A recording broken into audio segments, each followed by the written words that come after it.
So just about to start class for the week. It's week 1, Monday again of week 2. I've already been in there and taken a look at the room layout. Someone's been and moved all the tables around, which is fine with me actually, because I'm still getting a sense of how I want to run these rooms in terms of the physical space. One of the things about teaching here at the university is you often don't know what classroom you're going to be in before you do all of your planning for the semester. So I've actually got all of this stuff planned for workshops and tutorials, but it's these first few weeks where I actually learn a bit about the rooms and how the stuff that I've got planned fits around the stuff that's in the rooms. Feeling a definite 4 out of 5 so far. I reckon once I get up there and get started in the class, it'll be a 5 out of 5.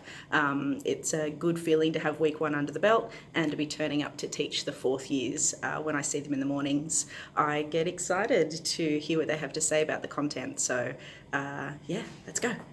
Just finished class and I think it went really well. The timing was good today. I had a whole 40-minute section that I wasn't sure what I was going to do, which sounds like a long time if you don't know it was a 4-hour workshop, but it was a 4-hour workshop. But then I had an activity that completely went over time that I'd missed timed. So I was really grateful to have the time back to use there. One thing that happened at the end of the class was I didn't really tie it off as well as I wanted to. So while I was going around and getting names of people going into groups, people who'd already given me their names just started to leave without me kind of finishing the class, and I thought that was fine, so I said to them, yep, go, but I really wanted to do one last reminder about what everyone needed to do this week for the assignment. So I need to now go back and get onto Blackboard and send out an announcement to everyone just to make sure that message was nice and clear and that everybody knows exactly what they've got to do before this Sunday. So a bit of extra work to do.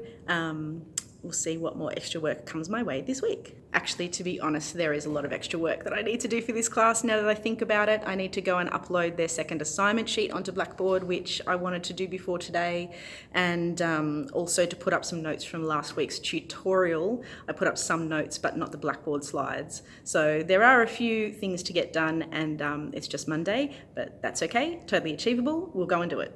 My students have gone for post-class drinks in the bar, but I don't think I am allowed to go. Not professional. Bummer. I'll go get a coffee instead. Week 2, and it's day 2 again, Tuesday, which means that it's lecture time, and I'm just walking over there now. Somebody asked me about my process for putting together lectures, and I'll talk a bit about that if I can. But I think one thing is that it is very similar to what you do in a classroom, where you have to make a decision about what material to put into a bit of teacher talk, where it's just going to be you focused, and what material you're going to put into a structured sequence of activities where students can actually construct their knowledge actively as they go. And it's funny, you know, at university, because on one hand you'd think you want to put the really important stuff in the lectures, right? Because they get recorded and you just get to have one shot as a teacher with your voice about telling everyone what they need to know. But really, lecturing at university suffers from the same problems that teacher talk in a classroom suffers from, like students not being able to pay attention for a really long amount of time just on listening to one person talk. So part of my process for putting these lectures together is really a process of figuring out what's important enough to go in the content, but how to deliver it in a way that is still kind of chunked down small bite-sized pieces that students will be able to comfortably pick up and that they will find engaging as they're listening to me. And I won't lie, it's pretty hard. The lecture went pretty well today. It covered some kind of material that was a bit dry around curriculum history, but what I did to try and make it exciting today, I guess, was to make it as much of a story as I could.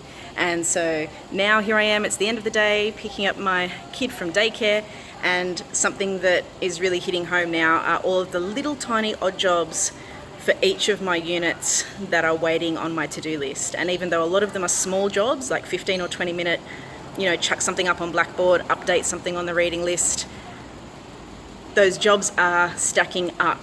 And now when I go home from this, I'll be cooking dinner, getting my kid into bed, and probably staying up for another few hours tonight to get some of those things done. So we'll see how I track with that.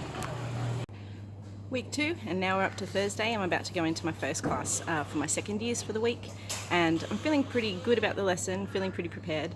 My reflection today would be a little bit more along the lines of just personal preparedness. So my role's quite good for me at the moment in that I work 4 days a week and I have Wednesdays off. I'm at home, which means I got to put through a bucket load of washing, many bucket loads in fact, washing machine loads full of washing.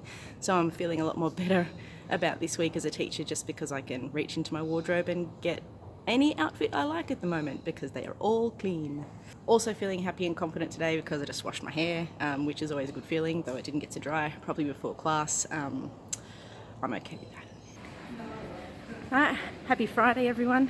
It's the end of the week and I'm running a little bit late, but I finally got all my photocopying done, so I'm ready to roll.